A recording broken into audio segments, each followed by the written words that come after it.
മറ്റൊരു വീഡിയോയിലേക്ക് സ്വാഗതം.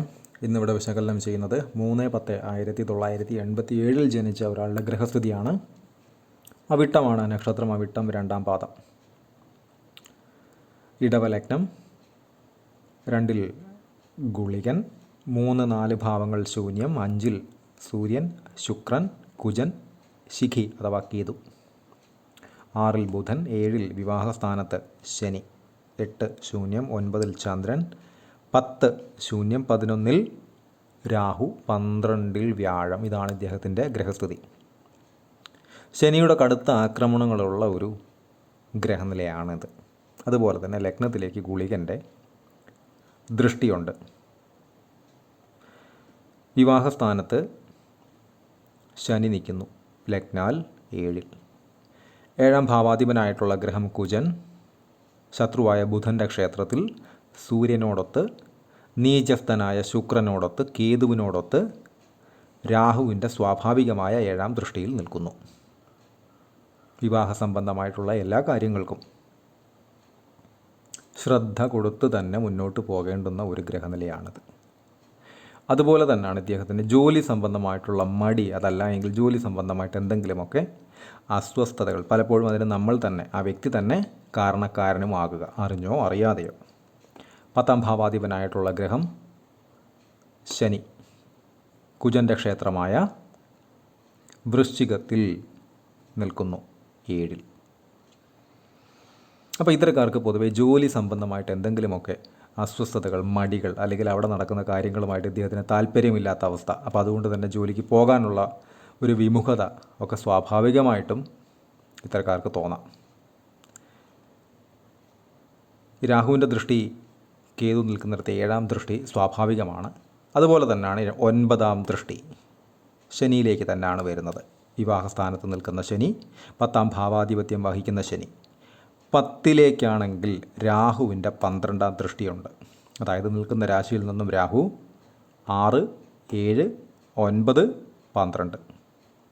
ഇപ്പോൾ പ്രധാനപ്പെട്ട സ്ഥാനങ്ങളിലേക്കെല്ലാം തന്നെ രാഹു ഇവിടെ ശക്തമായിട്ടുള്ള ദൃഷ്ടി നടത്തുന്നുണ്ട്. പ്രത്യേകിച്ചും ലഗ്നാധിപൻ നീചനായി, പ്രധാന ശത്രു സൂര്യനോടൊത്ത്, ശക്തനായ കുജനോടൊത്ത്, കേതുവിനോടൊത്ത് അതിശക്തമായ രാഹുവിൻ്റെ ദൃഷ്ടിയിൽ നിൽക്കുന്നു.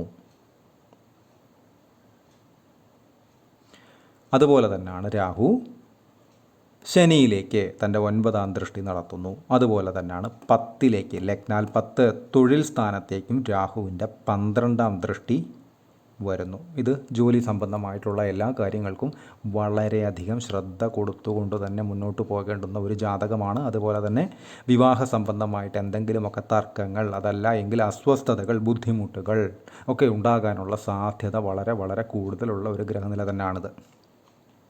അതുതന്നെ കൃത്യമായ പരിഹാരങ്ങൾ നേരത്തെ കൂട്ടി തന്നെ ചെയ്ത് തന്നെ പോവുക. ഇത്തരം ഗ്രഹനിലകളിൽ എളുപ്പത്തിലുള്ള പരിഹാരം എന്നതിലുപരിയായിട്ട് അല്പം ടഫായിട്ടുള്ള, അല്പം ബുദ്ധിമുട്ടുള്ള പരിഹാരങ്ങൾ ചിട്ടവട്ടത്തോടു കൂടി തന്നെ ചെയ്തു പോകുന്നതാണ് ഏറ്റവും നല്ലത്. കാരണം എല്ലാ കാര്യങ്ങൾക്കും തടസ്സം വയ്ക്കുക, അല്ലെങ്കിൽ തടസ്സം വരിക എന്ന് ചില ആളുകൾ പറഞ്ഞ് കേൾക്കാറുണ്ട്. ലഗ്നത്തിലേക്കൊക്കെ ഗുളികൻ നിന്നാൽ, അല്ലെങ്കിൽ ഗുളികൻ്റെ ദൃഷ്ടി വന്നാൽ, അല്ലെങ്കിൽ ശനിയുടെ ദൃഷ്ടി വന്നാൽ, ഗുളികൻ അവിടെ തടസ്സം സൃഷ്ടിക്കും, ശനി അവിടെ താമസവും സൃഷ്ടിക്കും. തർക്കം, അല്ലെങ്കിൽ തടസ്സം, അല്ലെങ്കിൽ താമസം, ഈ അവസ്ഥകളൊക്കെ ഈ വ്യക്തിക്ക് ഏതെങ്കിലുമൊക്കെ രീതിയിൽ ഉണ്ടാകാം.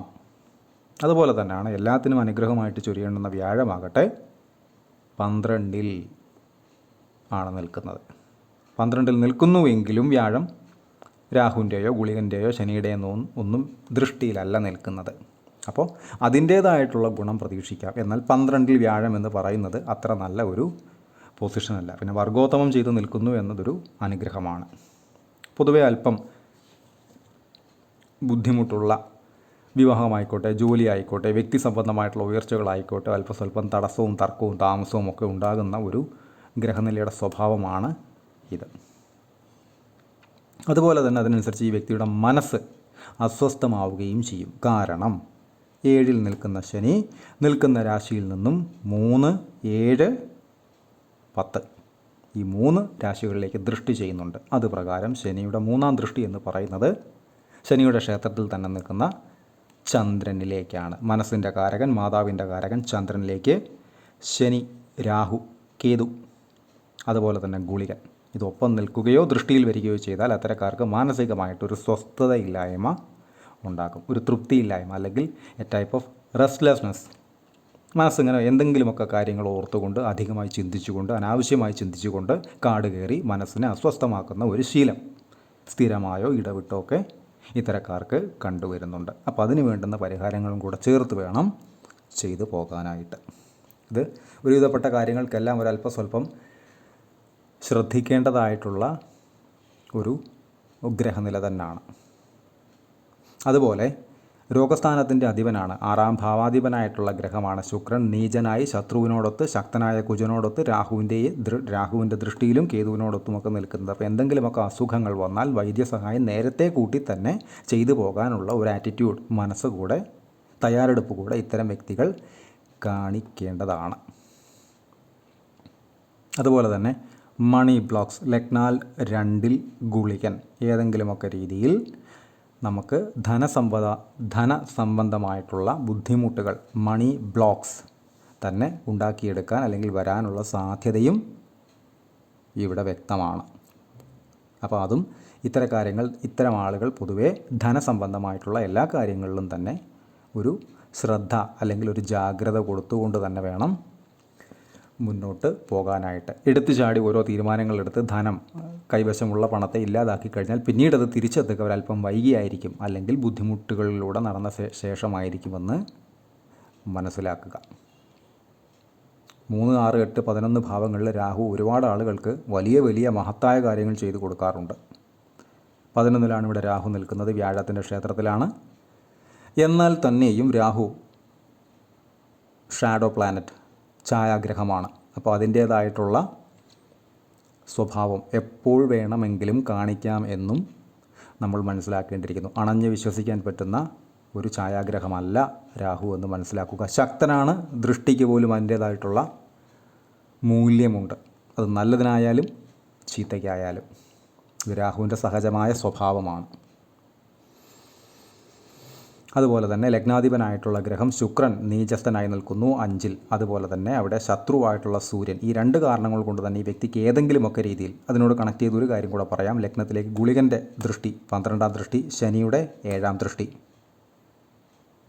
അപ്പോൾ ഈ വ്യക്തിക്ക് ഏതെങ്കിലുമൊക്കെ രീതിയിൽ സ്വന്തം ചിന്തകൾ കൊണ്ടോ വാക്കുകൾ കൊണ്ടോ പ്രവൃത്തികൾ കൊണ്ടോ മറ്റുള്ള ആളുകളുടെ മുഷിച്ചിൽ അല്ലെങ്കിൽ ശത്രുത ഒക്കെ ഉണ്ടാകാനുള്ള സാധ്യത, ചെയ്യാത്ത തെറ്റിന് പോലും ചിലപ്പോൾ മറ്റുള്ള ആളുകൾ തന്നെ കുറ്റപ്പെടുത്താനുള്ള സാഹചര്യങ്ങളിലൂടെ കടന്നു പോകേണ്ടി വന്നേക്കാം. അപ്പോൾ അതിനൊക്കെ വേണ്ടുന്ന കൃത്യമായിട്ടുള്ള പരിഹാരങ്ങൾ നേരത്തെ കൂട്ടി തന്നെ ചെയ്യേണ്ടുന്ന രീതിയിൽ അളവിൽ തന്നെ ചെയ്തു പോയാൽ ഇതിൻ്റെ നെഗറ്റീവായിട്ടുള്ള ഫലങ്ങൾ, അതിൻ്റെ പേഴ്സൻറ്റേജ് തോത് കുത്തനെ കുറയുകയും പുതിയ മാർഗങ്ങൾ, അവസരങ്ങൾ, ചിന്തകൾ നമ്മളിലേക്ക് എത്തുകയും ചെയ്യും. അത്രമാത്രമാണ് പരിഹാരമാക്കുകൊണ്ട് ഉദ്ദേശിക്കുന്നത്. അല്ലാതെ 7-ൽ ശനി നിന്നുകൊണ്ട് ലഗ്നത്തിലേക്ക് നോക്കുന്നതിൻ്റെയോ ഗുളികൻ്റെ 12ാം ദൃഷ്ടി ലഗ്നത്തിലേക്ക് വരുന്നതിൻ്റെ ദോഷമൊന്നും 100% ഒരു പരിഹാരത്തിലും മാറിപ്പോകില്ല. പക്ഷേ അതിൻ്റെ പേഴ്സൻറ്റേജിനെ കുറയ്ക്കാൻ പറ്റും. അതുവഴി നേട്ടങ്ങൾ ഉണ്ടാക്കിയെടുക്കാൻ പറ്റും, ചിന്തകളിൽ മാറ്റങ്ങൾ വരുത്താൻ പറ്റും. ഇതാണ് പരിഹാരം കൊണ്ട് ഉദ്ദേശിക്കുന്നത്. ഏതൊരാൾക്കും, എനിക്കുൾപ്പെടെ. ഇദ്ദേഹത്തിൻ്റെ ദശകൾ എടുത്തു കഴിഞ്ഞാൽ കുജദശയിലായിരുന്നു ജനനം. അവിട്ടമാണ് നക്ഷത്രം. 91 വരെ കുജൻ, അതിനുശേഷം രാഹു 2009 വരെ, അതിനുശേഷം വ്യാഴം 2025 വരെ, അതിനുശേഷം ശനി 2044 വരെ, ശേഷം ബുധൻ 2061 വരെ, ശേഷം കേതു, ശുക്രൻ എന്നീ ക്രമത്തിലാണ് അദ്ദേഹത്തിൻ്റെ ദശകൾ കടന്നു പോകുന്നത്. നടപ്പ് ദശ എന്ന് പറയുന്നത് ശനി ദശയിൽ ശനിയുടെ അപഹാരമാണ്. എല്ലാ കാര്യങ്ങൾക്കും അല്പം താമസം, വൈകി നടക്കുക, മടി, അലസത, ഇത് ആദ്യമേ തന്നെ കാണാൻ പറ്റും. പെട്ടെന്ന് വളരെ ഫാസ്റ്റായിട്ടൊക്കെ പൊയ്ക്കൊണ്ടിരിക്കുന്ന ചില ആളുകൾ പെട്ടെന്ന് മടിയിലേക്കൊക്കെ വന്നു കഴിഞ്ഞാൽ ഒന്നുകിൽ അവർക്ക് ശനിയുടെ അപഹാരം, അതല്ല എങ്കിൽ ശനി ദശയൊക്കെ കയറി തുടങ്ങി എന്നാൽ നമുക്ക് ഗ്രഹനിലയും കാര്യങ്ങളൊന്നും നോക്കാതെ തന്നെ മനസ്സിലാക്കാവുന്നതാണ്.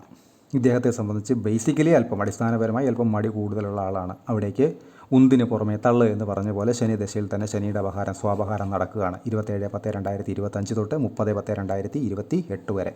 സ്വാഭാവികമായിട്ടും മടിയും അലസതയും ഒക്കെ ഒരല്പം കൂടുതൽ കാണിക്കുന്ന ഒരു സമയം കൂടിയാണ്.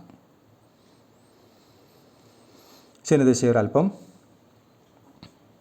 ശ്രദ്ധയോടെ തന്നെ കണ്ട് മുന്നോട്ട് പോവുകയും ചെയ്യുക. പരിഹാരങ്ങൾ കൃത്യമായി തന്നെ ആ പറഞ്ഞിട്ടുള്ള അതേ അളവിൽ തന്നെ ചെയ്ത് തന്നെ ഇത്തരം വ്യക്തികൾ മുന്നോട്ട് പോയാൽ നേട്ടങ്ങൾ സ്വാഭാവികമായിട്ടും ഉണ്ടാക്കും. ഒരു 75-80% വരെ നേട്ടങ്ങൾ നമുക്ക് പ്രതീക്ഷിക്കാം പരിഹാരങ്ങളുടെ ബലത്തോടു കൂടി. കൺസൾട്ടേഷൻ ആവശ്യമുള്ള ആളുകൾക്ക് ഈ നമ്പറിൽ കോൺടാക്റ്റ് ചെയ്യാവുന്നതാണ്. കോൺടാക്ട് ഡീറ്റെയിൽസ് ഡിസ്ക്രിപ്ഷനിൽ കൊടുത്തിട്ടുണ്ട്. ഇത്തരം വീഡിയോസ് ഇനിയും തുടരും. നന്ദി.